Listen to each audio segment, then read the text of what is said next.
And we are live. Hello, everyone. This is Rise to Raise with Polly. I, I'm still not going to be able to pronounce that. I am sorry. Um, on this episode, we will be discussing uh, Polly's belief on in polytheism. Um, would you like to give a brief description for the crowd? Which entities it is you believe in, any specific pantheon, anything like that. Well, for the most part, I'm basically everybody that we have historical precedents for, um, I believe exists, basically. Now, in person, I've mostly dealt with the goddess known as Inanna. Um, she's the goddess from the Sumerian pantheon, which is one of the oldest, if not the oldest period religion known. It was in Mesopotamia that it was active, and that's modern day Iraq, if I remember correctly. So that's Iran. yeah. So that's basically what I'm dealing with personally. All right. Would you like to give a brief description on your overall specific beliefs? Sure. Basically, I believe that the gods exist as independent entities. Um, I think that they try to guide the people that they have a personal relationship with to the best of their ability, generally speaking. There are malevolent gods. We know this from mythology, from events happening. For example, Yahweh, which is the main god in Christianity, I consider him to be malevolent. Um, but in general, I think the gods primarily want a personal relationship with people. Okay. Okay. I can kind of see where that's coming from. I definitely do see the whole Yahweh as malevolent. That's just kind of ham-fisted in your face during the Old Testament. Exactly. He states himself he is jealous. He's deceived people. He has, well, there's the story about hardening the Pharaoh's heart, all those sort of things. I think what happened a long time ago is that gods saw humanity as being promising.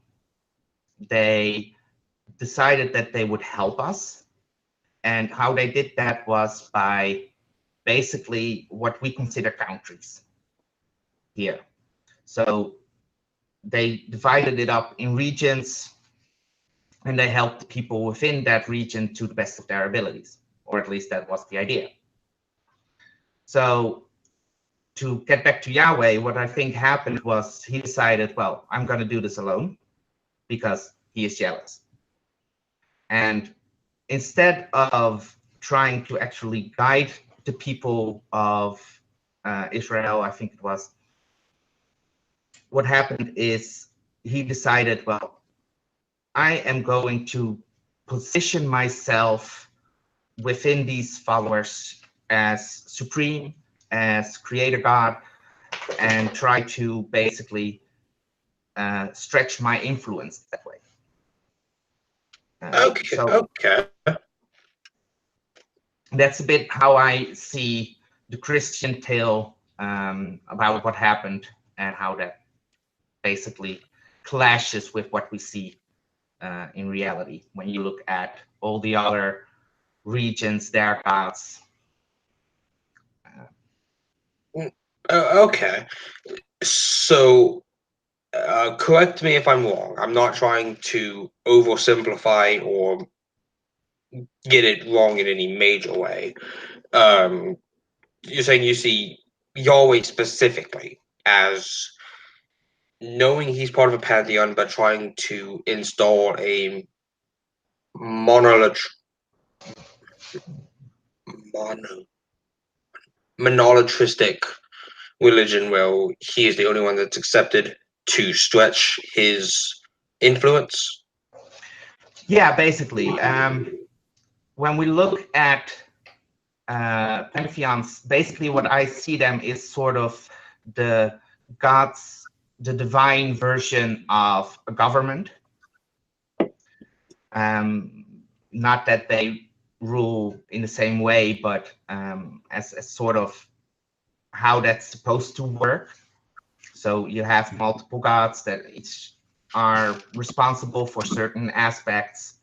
And what happened in the Christian version is basically that Yahweh decided, well, I'm not going to deal with all these other gods. I'm jealous. I need to be the best.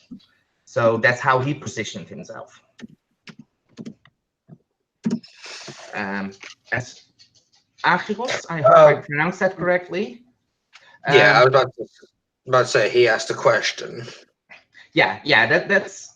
I don't know if he was actively in a pantheon or not at that time, but I do know he, or at least I think he knew that there were other pantheons that were ruling different regions of the earth. Just to go a bit on the historical side of it, the Pentateuch, the first four books of the Old Testament, it does pretty heavily hint, if not straight up, says that he is a part of a pantheon. And it's pretty easy to see that because if he was in a, excuse me, a corporeal form walking around with the Israelites, he was referred to as Yahweh, whereas if he was more ethereal, walking through nature, he was referred to as Elohim. Yeah. But within ancient Jewish, sorry, not Jewish, Hebrew, Elohim is also a plural for Elo, which is God.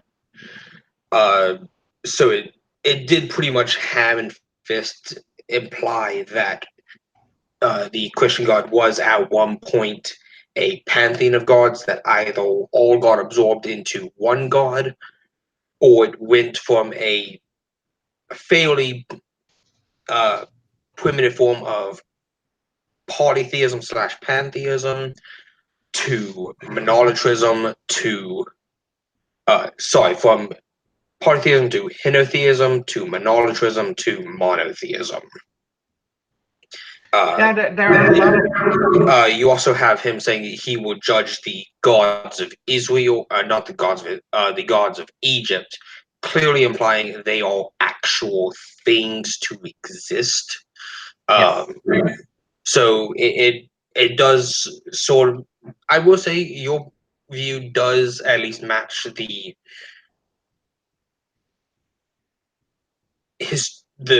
religious historical evidence of how gods were seen in the ancient days of very clear beings to rule over different areas.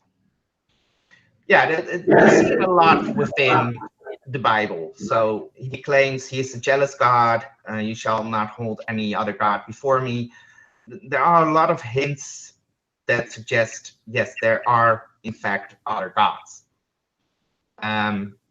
There's also, I'm not sure in which part of the Bible this is, but there's a certain point, I think it was with regards to Egypt, that they were traveling through that area and that they had to do certain things so that they would remain faithful to Yahweh, basically, that they would not be influenced by the gods of that region. That I'm was not sure what. probably Exodus or Deuteronomy. Yeah, one of the Maybe two. maybe Leviticus. Leviticus did set up the 170 commandments. Yeah, 170-ish, somewhere in there. but I think that shows that it was regional influence that they had. I think it shows that when you look at other mythologies, especially with the most known, it would be the Greek and or Roman pantheons, that they are responsible for certain um, aspects of life. So, for example, you have gods for crops, you have gods for the ocean, that sort of thing.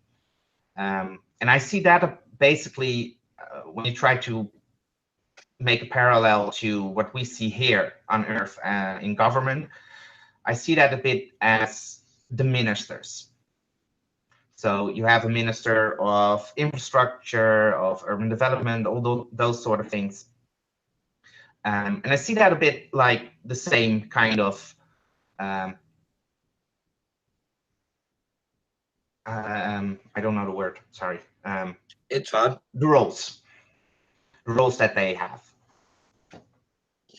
Okay. Do you have a patron god, goddess? Was that a more of an ancient polytheism belief? Sorry, what? Patron god or goddess, or is that more of a like? Do you have one of those, or is that more like an archaic belief within polytheism? No, I think you still do see that a lot. Me personally, so far I've only been a polytheist for about 4 months now.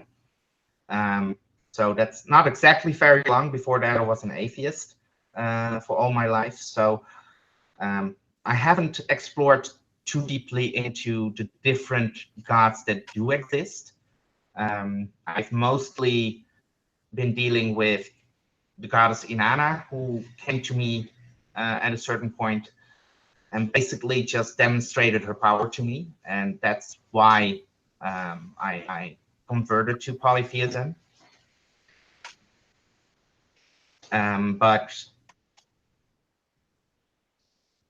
I do see that in other polytheists that they take that they basically use or at least pray to different gods for different purposes. Okay, so it's not so much as one patron; it's a conglomerate of different patrons for uh different matters in their lives. Yeah, exactly. Okay, Ah, hang on, sorry. it's fun. But that's basically what you see a lot within uh, polytheism. Yeah. All right. Uh, so that's a matter of what it is you believe.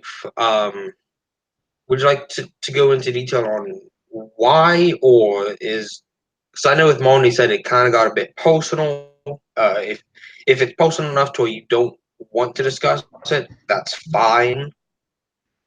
There are certain points that I do discuss publicly, and other parts that I really stay very far away from, unless it's with somebody I completely trust 100%. And well, we never know who's going to watch this, so those parts I will Yeah. not be touching upon. Also because it touches the lives of others, so that's not my call to make in that sense. Okay.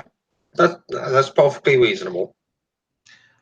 So basically what happened, this was around January 20th of this year, and I was discussing polytheism with Callan. You probably know him. I've seen him on Twitter. They are pretty active in the polytheistic community. watches a lot of these discussions, debates, participates in them quite regularly. And I was talking to her or them, and basically, as an atheist, I was trying to understand polytheism. You see a lot of times that atheists have a very monotheistic view of religion in general, probably because most atheists are ex-Christians. Yeah, very reasonable. I know that's why I was trying to get a grasp of how you thought the gods, because I'll admit when it comes to polytheism, I'm out of my depth. I'm I'm definitely more knowledgeable in monotheism rather than polytheism. Yeah, it's not very common yet, though. To be fair, since I've joined the polytheistic community, I've noticed that there are a lot more than you would originally think.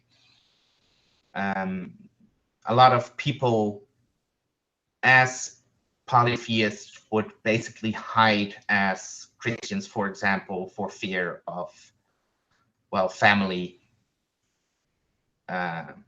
disowning you and that sort of thing. I mean, fair enough. I know it took probably a good year or two for me to come out as an atheist to my family. So Yeah, I can relate to that one. I mean, I have a very open family in that regards, and there are still people I haven't told. So um, it's not the most. It's religion is a very divisive topic, basically. It is, but Um, that is why I like it so much. well, yeah, Well, it does have that. the topic, anyways. I don't much like the subject. But to continue, I was basically talking to Callan at the time to get a better grasp of polytheism in general, really as a means of seeing, okay, what are the arguments against polytheism at the time? And at a certain point, we were talking about personal experiences, um, religious events, that sort of thing. And I describe it as, well, I say basically that the goddess Inanna, which was one of the gods we were talking about at the time,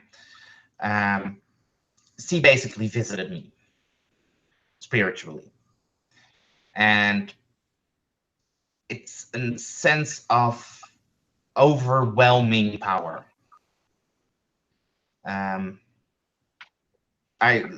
I've often described it as a tsunami or an avalanche, and none of it comes close.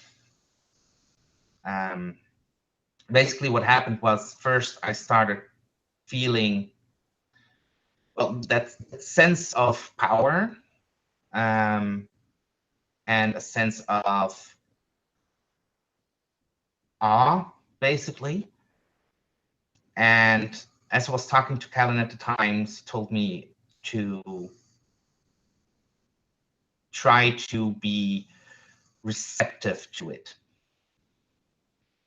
And when I try to do that, it's difficult to explain, but it basically feels like you're, it's hard to find words for this particular part. For a little while, I felt all individuality disappear from my sense of self. It was like this overwhelming presence that was in my mind, in my soul, basically, for lack of a better word. I don't know if a soul actually exists, but that's besides the point for now. Just using the word more as just a concept to describe the feeling. Yeah, exactly. And I started to panic. And I mean panic badly. It was hurting. It was, I felt like I was getting erased, every sense of individuality being completely removed. But the moment that started, it was 2-3 seconds maybe before it started to disappear. And I think that that was basically her way of telling me, this is what I can do. This is how powerful I am, but you do not have to fear me.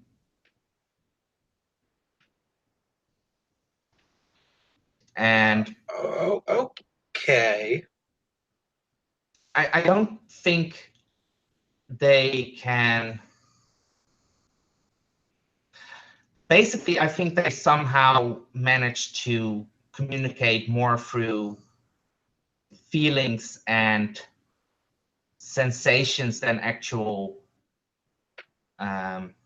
thoughts. And I do have reasons that I believe that have more to do with what I was discussing earlier, how the setup of the gods works.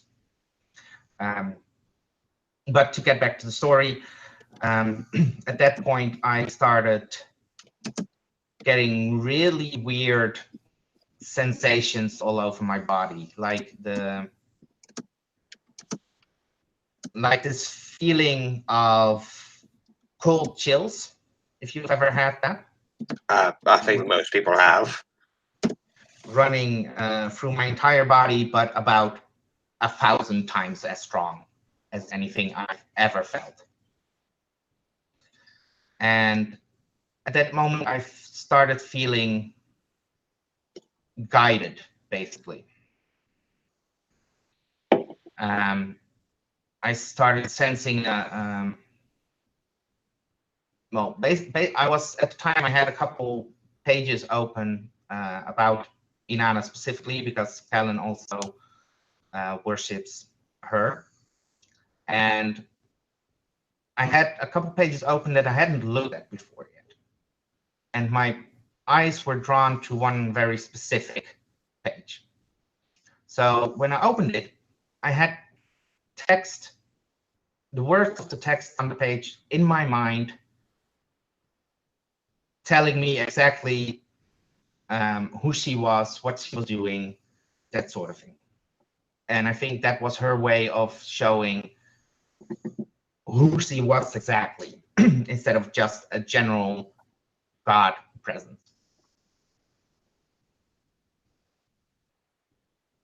I'm for the sake of the explanation, I'll go along with it. Obviously, I'm gonna have some disagreements, but I mean that's why we're here. Yes.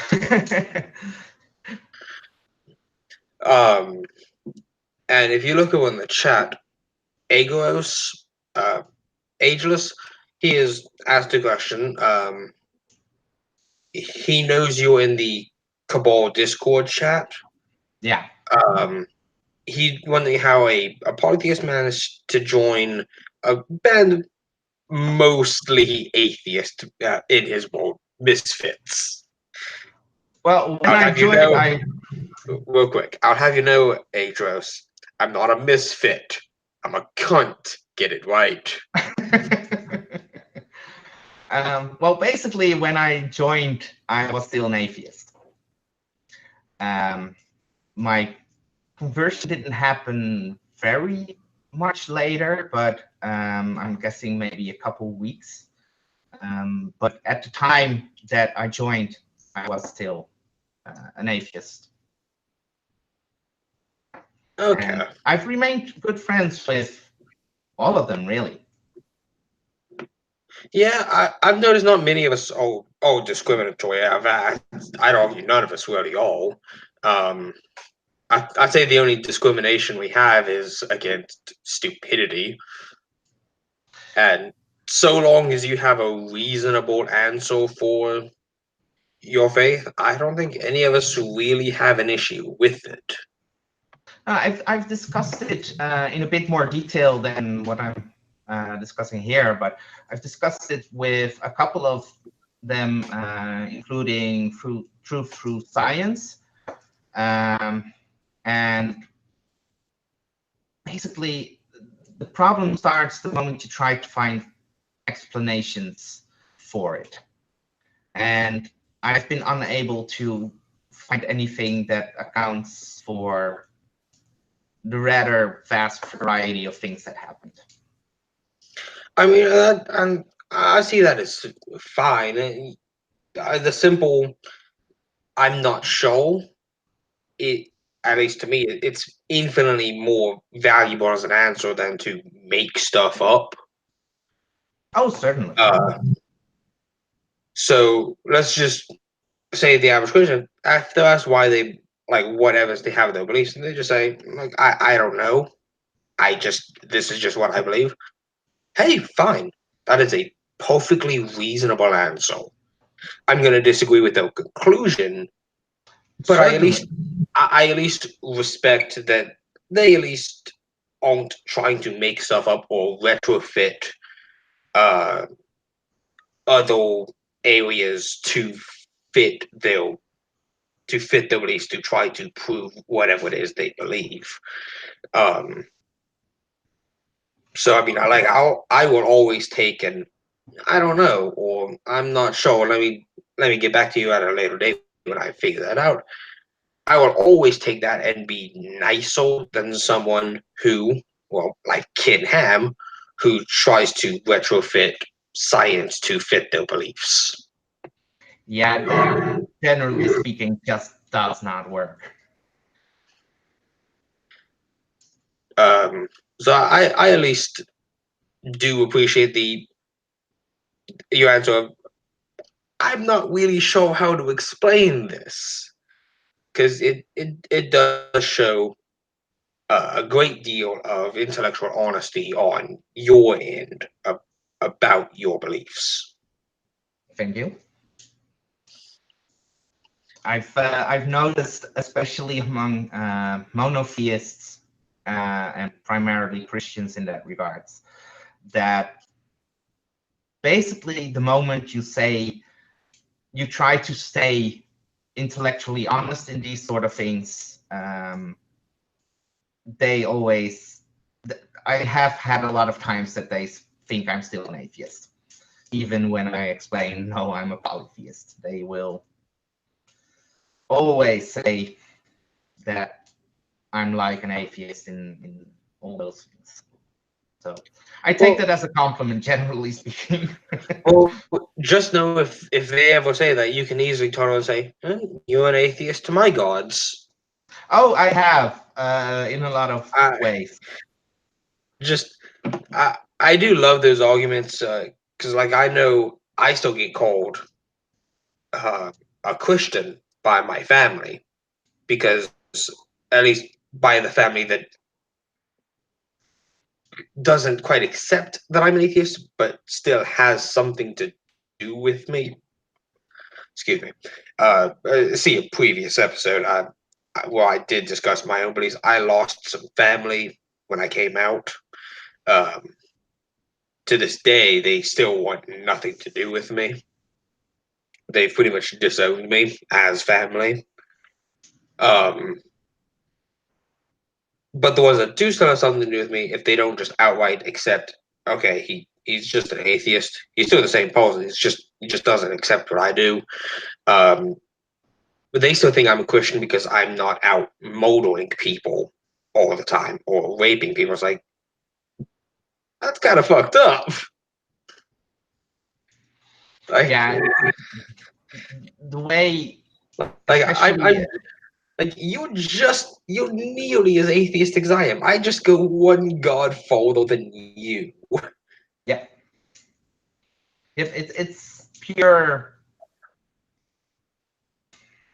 it's just so divisive, and I do not understand why people would treat people that way just based on what they believe. It seems very disrespectful to me. It seems to me like they want nothing more than to be sheeps and not be challenged in how they view the world. Yeah, and meanwhile, I'm out here doing the show because I want to be challenged. I want to challenge other people's worldviews. Hence the name of the show, Thought Crimes. Because the final question of this, which asking you now, is your thought crime? What would make you change your mind about this in any substantial way? Whether it become an atheist again, to become uh, a monotheist, anything like that. Just what would make you change your mind on the stance of multiple gods? Um, well, I don't think that there is anything you could do to make me a monotheist. I've tried to find Christianity when I was younger, and there was just too much that did not work.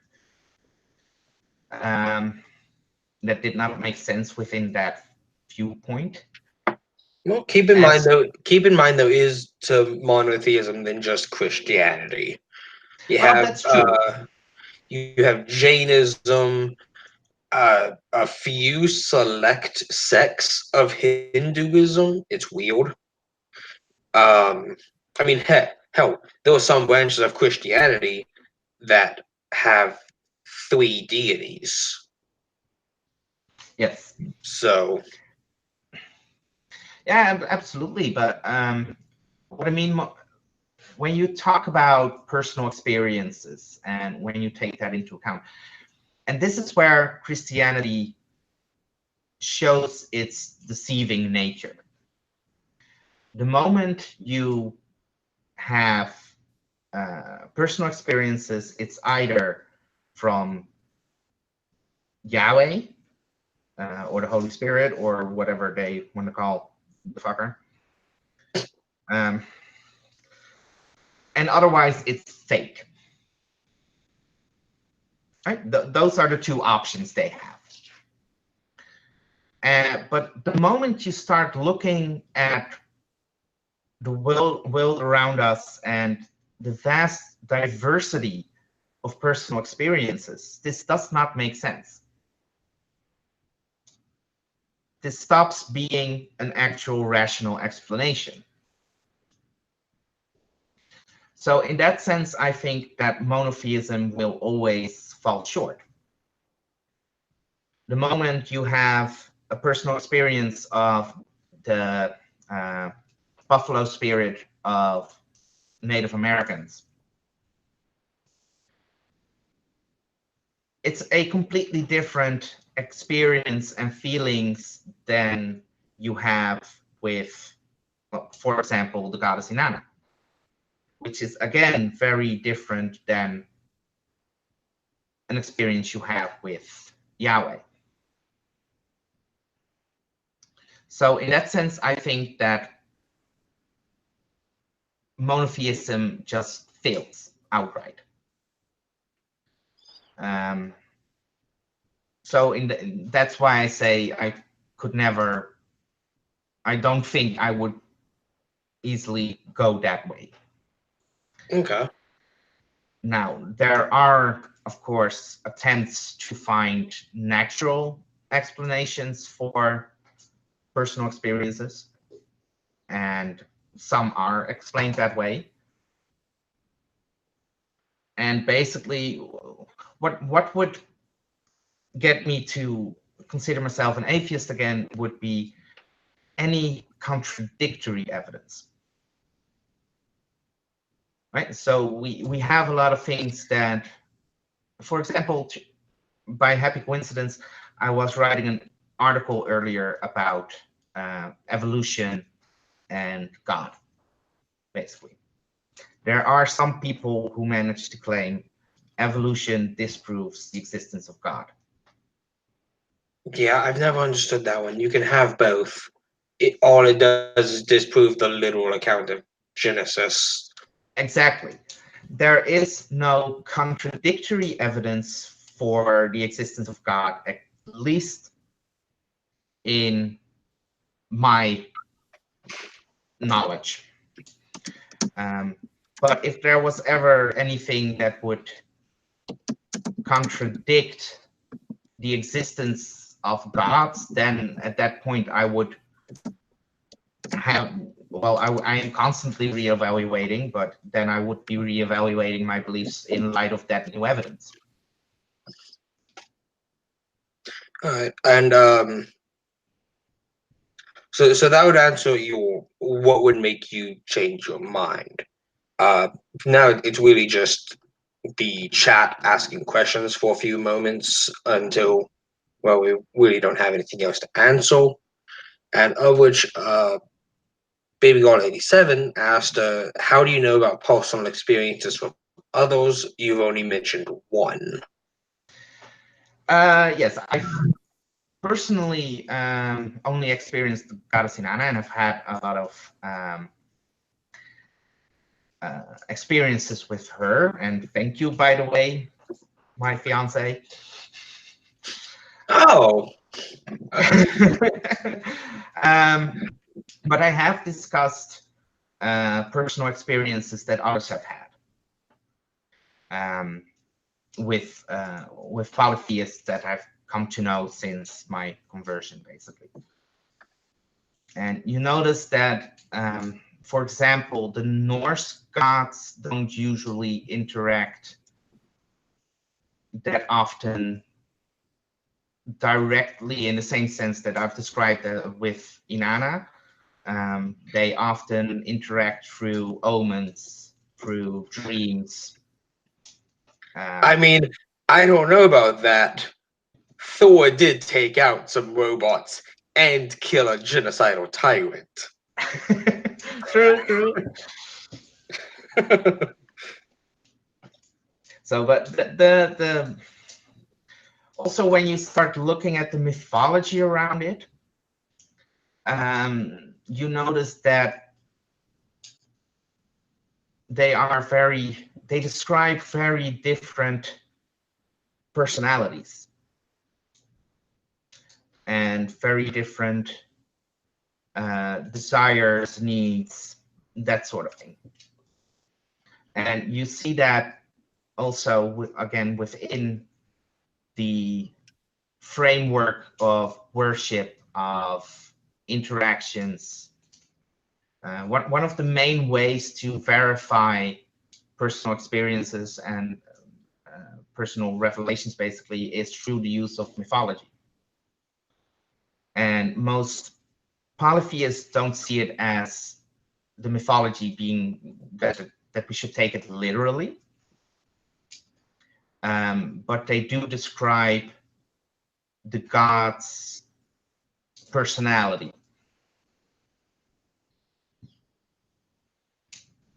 All right. So I hope that answers your question. It answered it well enough for me. And Adros again asked, again, he asked, how does polytheism work with evolution and natural processes? Well, I can only answer for myself in this case because I haven't dived too much into how other polytheists deal with that particular question. But for me, it changes absolutely nothing regarding the scientific understanding of what happened. Basically, the idea is, or at least my theory is, that we evolved and then the gods came.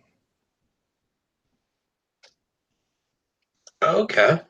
So I do not believe in a creator deity. I do not believe that evolution was designed or anything you commonly see, especially within monotheism.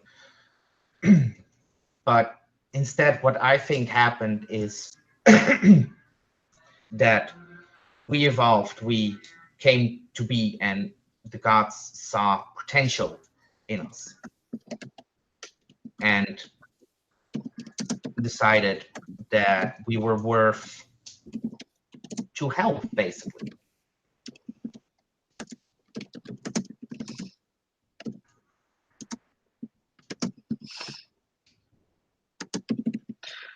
Sorry, I was responding in chat.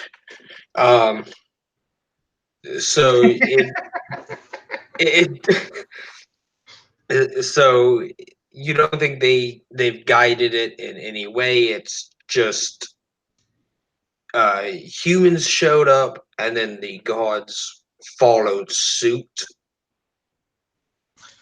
Yeah, we evolved here on this planet just as science basically tells us. And well, I've drew the parallel with Q from Star Trek earlier. But for those unfamiliar with it, the Q are basically a species of ethereal beings that can manifest physically, can interact with the universe, and just have basically immense power comparatively. They can snap their fingers and change the gravitational constant of the universe if they so wanted. Oh fuck! They all have infinity gauntlets. Yeah, in a sense. Oh no, that's horrifying. And so my idea is that they basically discovered the human species here on this planet that we have the privilege of calling home, and that they chose to help us in any way that they can, but at the same time give us the opportunity to basically following a little bit the prime directive of Star Trek itself, allowing us the opportunity to develop as we are instead of forcing their self on us, so to speak. Okay, and I assume the final question. There may be one pop up while we were discussing this one. Acios yet again That's asked, fine. where are all these gods from? If they didn't start with us, then where exactly did they show up from? I do not know. Is the short answer to that one. There are, for example, within Norse mythology, you have this concept of Midgard, which is Earth, Asgard, which is the home of the gods, that sort of thing. It's either interpreted by mostly by the Marvel series as being a different planet, from what I understand. You can also view it as it being a different dimension or a different universe in which they've learned to bridge that gap.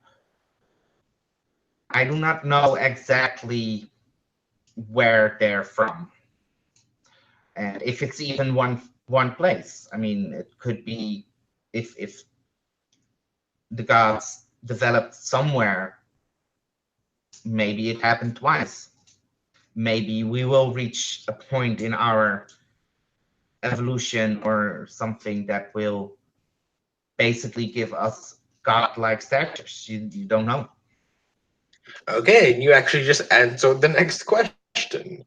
Uh, I'll go ahead and read it out. So if you feel like it, you can go and give a more in-depth answer, or just stick to the answer you just gave. Do you think they might have evolved into what they are, the gods, or more like humans can ascend to godhood? I think both are possibilities. I do not exclude any of those. It might be, well, basically, when you take a look at Stargate instead of Star Trek, you have this concept of the ancients, which are evolved beings much like humans who learn to ascend to a different plane of existence, as they call it. I'm not claiming that that's possible. I don't know. I doubt it. But there are many different ways of how people see where the gods come from. And I do not know enough at this point to make any solid conclusions in that regards. All right. And final calls for questions before we call it the end of the episode. I'll give it about 2 or 3 minutes. Type in a question. If don't get anything by then, I suppose that will be it.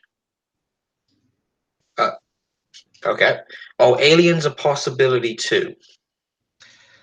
There's this famous quote.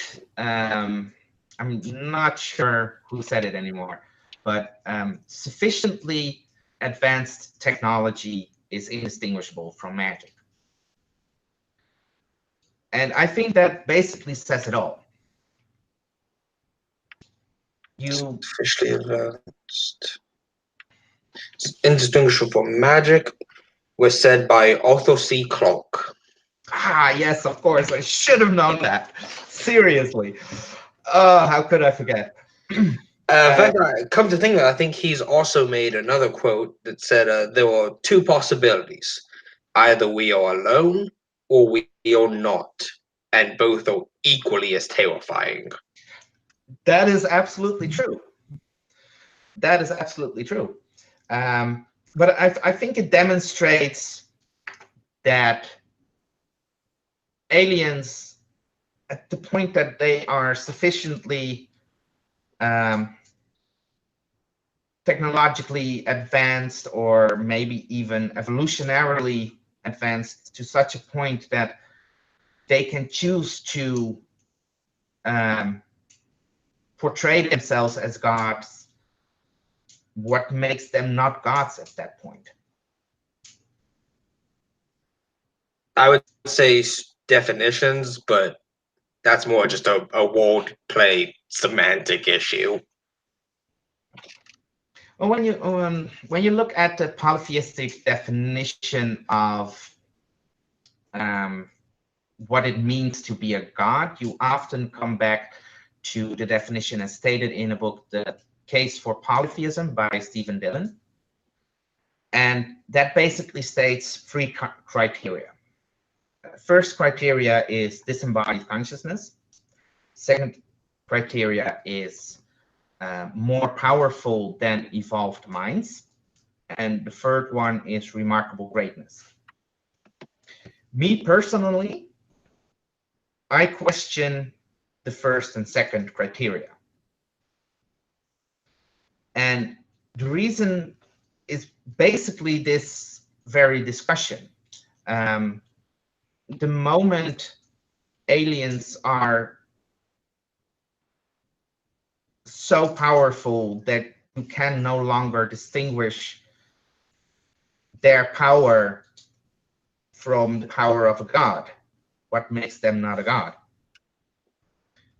I do not think that it's necessarily true that they could not have evolved. Why would that not be an option?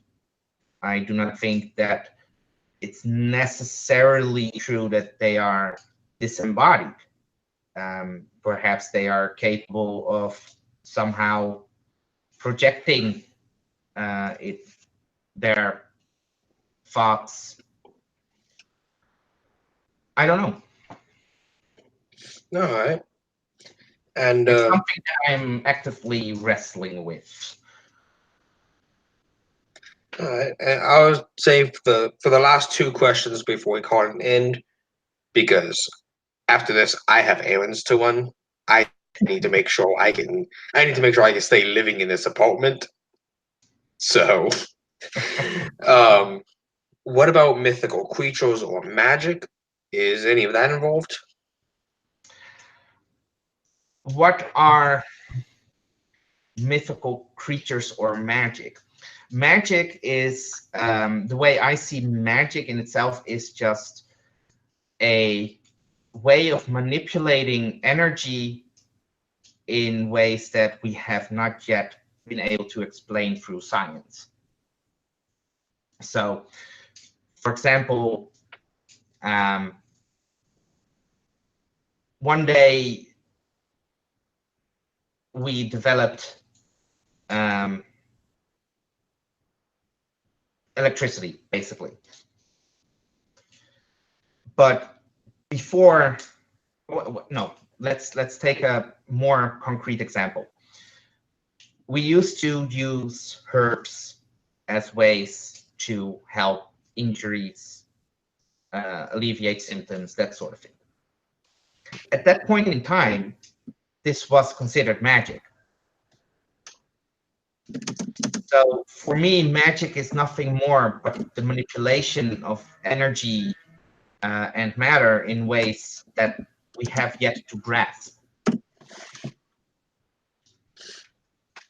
As to mythical creatures, who knows? Maybe the gods being aliens, when we go with that route for just a moment, they would have different kind of animals. Maybe for some reason they brought some, they were seen and then took them away again. I don't know. I do not consider them a part of literal. I do not take the mythology literal. Let's put it that way. So I don't think that when people speak of flying horses, that they were just horses with wings. Okay. And for the final question, what if gods are just other humans we just can't see, like ghosts? I think that is part of polytheism, ancestor worship. So those branches consider their ancestors to be basically gods at that point.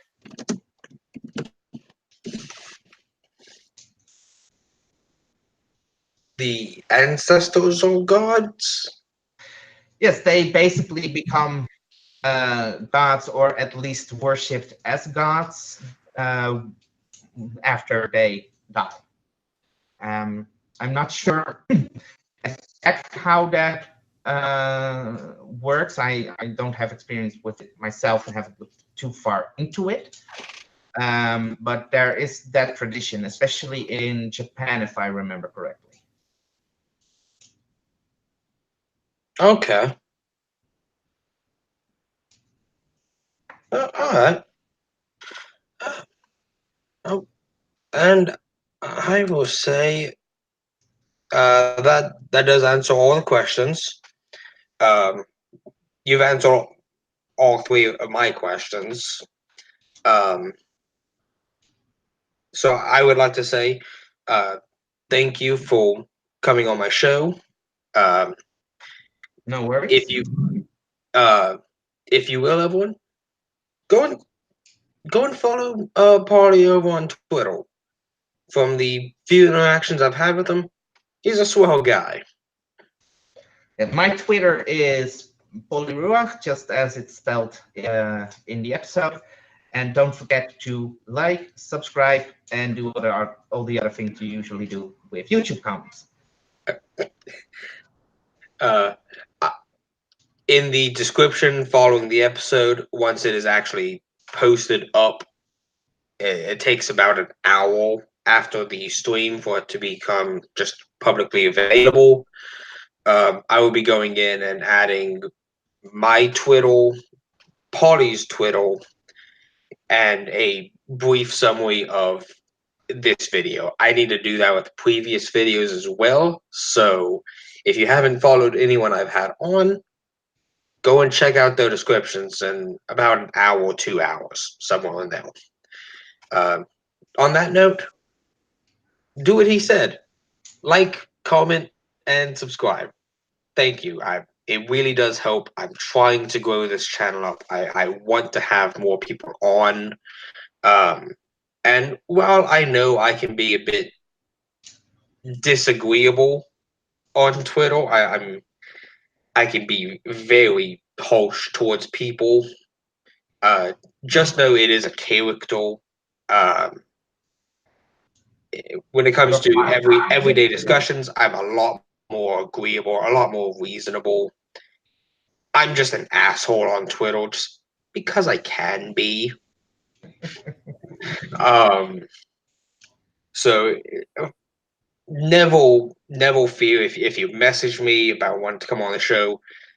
No matter your belief, I will likely have you on, so long as you are sincere about it. Obviously, if you come in my DMs asking to be interviewed about whatever subject, I'm gonna scour just a little bit through your timeline. I'm just gonna skim through it just to see, do they seem like someone I want to have on?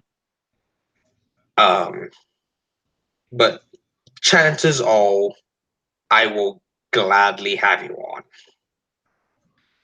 So on that note, I would like to say thank you, and I'll see you all next time. I'll be Have a back good on. weekend, everybody. I'll be back on tomorrow in reviewing Ageros. Um, the topic, we still need to discuss that to figure it out because, yeah, planning wasn't so great with this one. So I will hopefully see you all again tomorrow. If not, that's fine. Have a good weekend, everyone. This has been Rise to A's with Paulie, and we're done.